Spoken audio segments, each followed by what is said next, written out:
అనగనగా ఒక ఊరిలో రాయుడు అనే ఒక వ్యక్తి ఉండేవాడు. ఒకరోజు పక్కూరు వెళ్ళి ఇంటికి తిరిగి వస్తూ ఉంటాడు. అలా ఇంటికి తిరిగి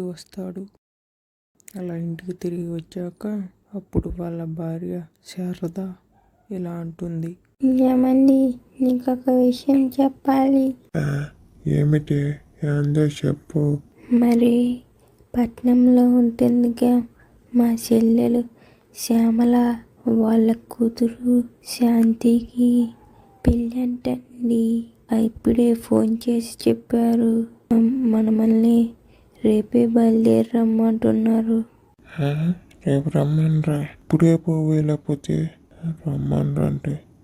అయినా మీ పుట్టింటి వచ్చి ఇంటికి వచ్చి చెప్పేది తెలీదు. ఫోన్లోనే అని ఫోన్లో చెబుతూ ఎట్టొస్తారు అనుకున్నా. రాకపోతే ఉండండి, నేను ఒక్కదాన్నే వెళ్తాను. వెళ్తే వెళ్ళే ఏంటి బెదిరిస్తున్నావే? ఇక్కడ ఉంది ఎవరు? రాయుడు. అది కాదండి, సడన్గా పెళ్ళి నిశ్చయమైందంట. అందుకే ఇక్కడికి వచ్చి చెప్పలేక ఫోన్ చేసి చెప్పారు. ఇక్కడికి వచ్చి చదువుతామని. వాళ్ళు అంటే ఇప్పుడేమొస్తారు లేరా, నేను చదువుతాలే అని చెప్పానండి. రాకపోతే అక్కడ వాళ్ళందరూ ఏమనుకుంటారు, చాలా బాధపడరు.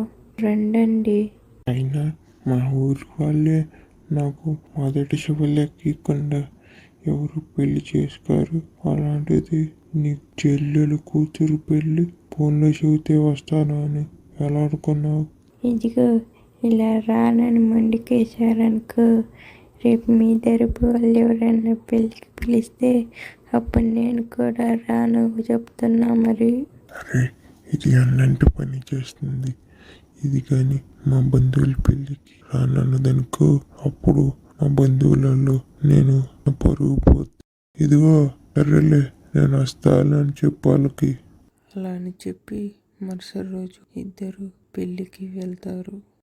అలా పెళ్ళి అయిపోయినాక ఇంటికి తిరిగి వస్తూ ఉంటారు. అలా చీకటి పడిపోద్ది. అప్పుడు రాయుడికి బాగా ఆకలిస్తున్నందువల్ల పక్కనే ఒక బండి కనపడితే అక్కడ ఆపుతాడు. అప్పుడు వాళ్ళ భార్య ఇలా అంటుంది.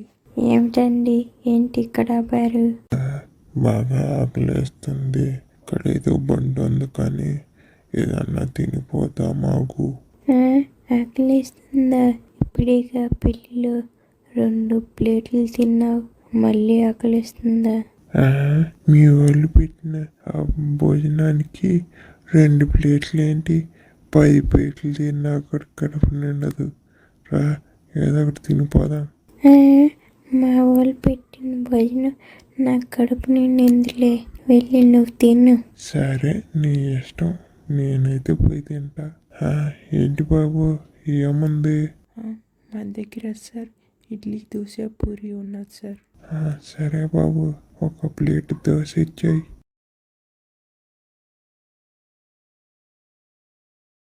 అలా రాయుడు తిన్న తర్వాత ఇలా అంటాడు. బాబు, ఇలా ఆటోలో పెట్టుకోకపోతే మంచిగా ఒక హోటల్ పెట్టుకోవచ్చు కదా. అది కాదు బాబాయ్, హోటల్ అంటే హోటల్ రెంట్కి తీసుకోవాలి, చాలామంది వర్కర్లను పెట్టుకోవాలి. వ్యాపారం జరిగినా జరగకపోయినా చాలా ఇబ్బంది అయిపోద్ది. అదే ఇదైందనుకో, నేను ఒక్కడినే చేసుకుంటాను. కానీ వ్యాపారం జరగకపోయినా ఏమి ఇబ్బంది ఉండదు. అవును బాబు, అది కూడా నిజమే. నాకు ఆలోచన తట్టలేదు. ఇదే బాగుందిలే, మంచి ఉపాయం బాగుంది. అలాగే మంచిగా వ్యాపారం చేసుకో. సరే బాబు, వెళ్ళొస్తాను. అలా అని చెప్పి ఇద్దరు ఇంటికి వెళ్ళిపోతారు.